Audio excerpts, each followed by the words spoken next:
It was around 1:30 a.m. Ethan was alone in his house. His parents were out, and the whole place was completely silent.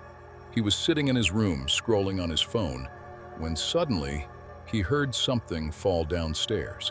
At first, he thought it might be a cat, but he didn't have any pets. He slowly got up, opened his door, and looked toward the stairs. It was completely dark down there. His heart started beating fast. But then he tried to calm himself. "It's nothing, probably just the wind." He went back into his room, but 2 minutes later, he heard the same noise again. This time, it was louder. Now, Ethan was scared.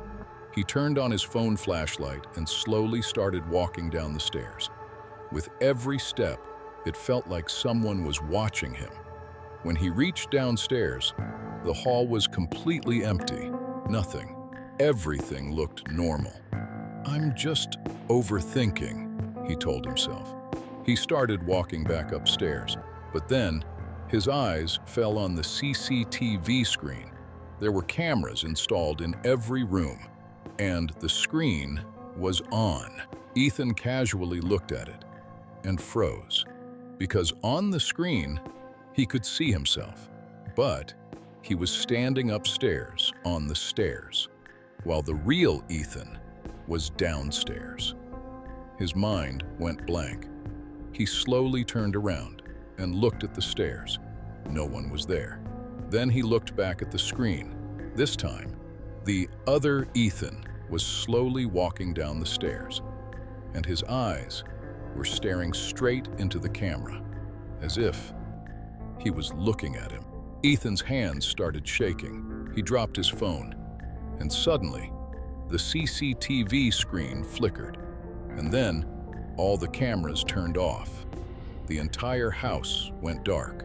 Now Ethan was in full panic. He ran toward the main door, but it was locked from the inside, and the key was missing. Then he heard footsteps behind him, slowly, getting closer and closer.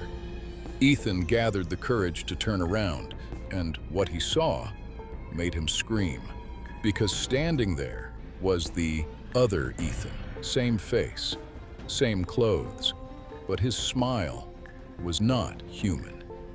And slowly it said, "Now, you take my place." The next day, neighbors saw Ethan standing outside his house. He looked completely normal, but in the CCTV footage, after that night, Ethan was never seen leaving the house.